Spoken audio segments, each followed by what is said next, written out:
Certain people, though, have contributed such a great deal to the blues and to my understanding of it that I have named particular poems after them and particular phases of the blues after them. Like Joe Williams always sounded like a horn when he was doing them big city, big band blues. So I had the Joe Williams blues down, which was big band sound. Going to Chicago, sorry, but I can't take you. Do-do-do, do-do-do. So, yeah, let me write that down, Joe Williams. Yeah, and then like on the other end of that spectrum, I had like the Jimmy Reed blues. Jimmy Reed got you into geometry, you see, because he delivered his blues from an angle. And Jimmy Reed's blues would be something like, bright lights and big cities done gone to my baby's head. Yeah, Jimmy Reed. Jimmy Reed, you see, like about 4 doubles into the evening, Jimmy Reed became a genius. Soon as you got right here, you say, yeah, play that again. That's something that sounds like that right. This is how Jimmy Reed is the hero of everybody who stays up from 1 o'clock on. Because his stuff started to make more and more sense around closing time. And with all the different kinds of blues I was getting into, I started to do some research on it, because the more I heard and the more I checked it out, the more I wanted to know. So I found out that a lot of poets had worked on different phases of the blues back during the Harlem Renaissance. Langston Hughes, County Cullen, Claude McKay, Sterling Brown, Gene Toomer. These people were blues poets. And they polished this art form to the degree of that it became scientific in its approach. And the more research I did, the more I found that there was a 200-year legacy of poetry that had been fashioned along ideas that correlated with the blues, that went back from 1789, that chronicled our life and our life experiences here in this country. And the more I found out about our own history, the more I was disappointed about how little we had been informed of our history. So it made me want to put a poem together to explain what had been overlooked. And the poem was called Black History. It said, I was wondering about our yesterdays and started digging through the rubble. And to say the least, somebody went to a hell of a lot of trouble to make sure that when we looked things up, we wouldn't fare too well. And we would come up with totally unreliable portraits of ourselves. But I compiled what few facts I could, such as they are, to see if we could shed a little bit of light, and this is what I got so far. First, white folks discovered Africa, and they claimed it fair and square. Cecil Rhodes couldn't have been robbing nobody, because hell, he said wasn't nobody there. White folks brought all the civilization, they said wasn't none around. Because how could these folks over here be civilized when they didn't see nobody writing nothing down? And just to prove all their suspicions, well, it didn't take too long. They found out there were whole groups of people in plain sight running around without much clothes on. That's right. There was women and men and young folks and old folks. Well, righteous folks just covered their eyes. And no time was spent considering the environment. They just said, hell no, this ain't civilized. And another way they knew the folks was backwards, or at least this is how we were taught, is that unlike the very civilized people of Europe, these black groups actually fought. And yes, there was some crude implements, and yes, they had primitive art, and yes, they were masters of hunting and fishing, and courtesy came from the heart. And yes, there was love and medicine, religion, intertribal communication by drum. But no papers and pencils and other utensils, and hell, these folks never even heard of a gun. So this is why the colonies came, to stabilize the land. The dark continent had copper and gold, and the discoverers had themselves a plan.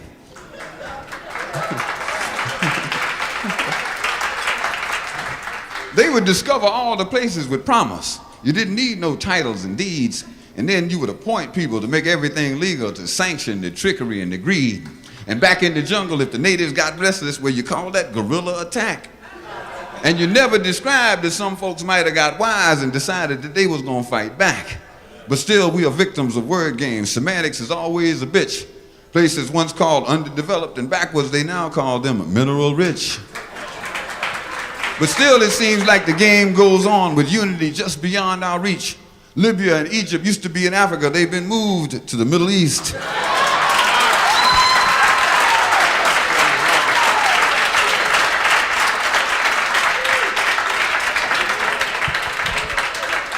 There are examples galore, I assure you. But if interpreting was left up to me, I'd be sure every time folks knew this version wasn't mine, which is why it is called His Story. Black history. Thank you very much.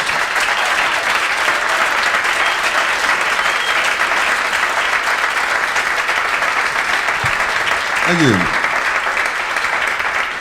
You see, how we see things and how we relate to it becomes very important. Like, as it was in terms of history, so it is in terms of right now. Like, you see, when I go to see the movies and what have you, I be careful about who I be identifying with. For example, like when I went to see Jaws, I was for Jaws.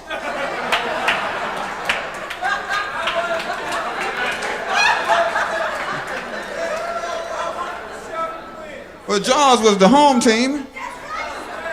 Some bitch was in the water, which is where he's supposed to have been. You see? I'm saying now, if Jaws was to come in here, I would be with you grabbing something trying to beat this son bitch back. But Jaws was in the water. This is where sharks are known to be, in the water.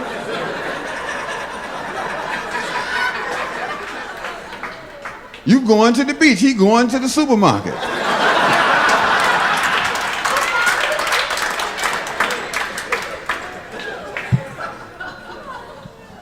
But see, something like that, it just show you why you can't hardly have no black people in no horror movies.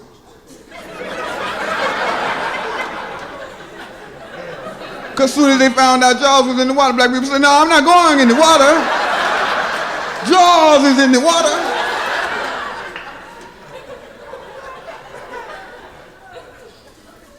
See, I mean, that's the whole thing about it. That, like, Jaws couldn't catch no black people because we can hear the music.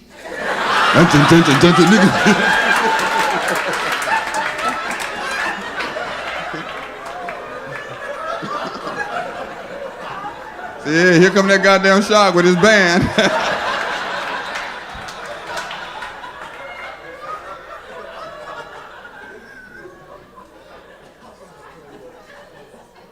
You see, like the idea about how effective or how thoroughly dominant television, for example. See, television, like a lot of black people watch television because they think it's free. See, my grandma used to say, anything I got to watch is dangerous. And then, of course, there's that old ode to paranoia. I thought I was watching TV, and it turned out the TV was watching me. See, they got these machines nowadays where you can call people and turn it on a certain station, and if they got the same kind of hookup you can see them, they can see you on the television set. What makes you think you have to call somebody? See, the whole idea became how indelible these marks were going to be on our community and on the way we have dealt with things. We started to look up certain aspects of our history to find out how bluesology, the science, had been mastered and brought to this point. And we started to look at certain aspects of the media as being responsible. We wrote a poem that went like this: you will not be able to stay home, brother. You will not be able to plug in, turn on, and cop out. You will not be able to lose yourself on Skag and skip out for beer during commercials because the revolution will not be televised. You see, a lot of times people see battles and skirmishes on TV and they say, aha, the revolution is being televised. Nah, the results of the revolution are being televised. The first revolution is when you change your mind about how you look at things and see that there might be another way to look at it that you have not been shown. What you see later on is the results of that, but the revolution, that change that takes place, will not be televised. It will not be brought to you by Xerox in 4 parts without commercial interruptions. It will not be brought to you by the Schaefer Award Theater or Miller Lite, starring Natalie Wood and Steve McQueen or Bullwinkle and Julia. The revolution will not be televised. Revolution will not be right back after a message about white lightning, white tornadoes, or white people. You will not have to worry about the dove in your bedroom, the tiger in your tank, or the giant in your toilet bowl. The revolution will not get rid of the nubs. The revolution will not make you look like you lost 5 pounds. The revolution will not be televised. There will be no pictures of you and Willie Mae pushing that shopping cart down the block on the dead run or trying to slide that color TV into a stolen ambulance. NBC will not be able to predict the winner at 8:32 on reports from 29 districts. The revolution will not be televised. The theme song will not be written by Jim Webb or Francis Scott Key, nor sung by Tom Jones, Glenn Campbell, Johnny Cash, or Engelbert Humperdinck, nor none of the other little Humperdinks, should there be any. The revolution will not go better with Coke. The revolution will put you in the driver's seat. The revolution will not be televised, and be no rerun, brothers and sisters. The revolution will be live.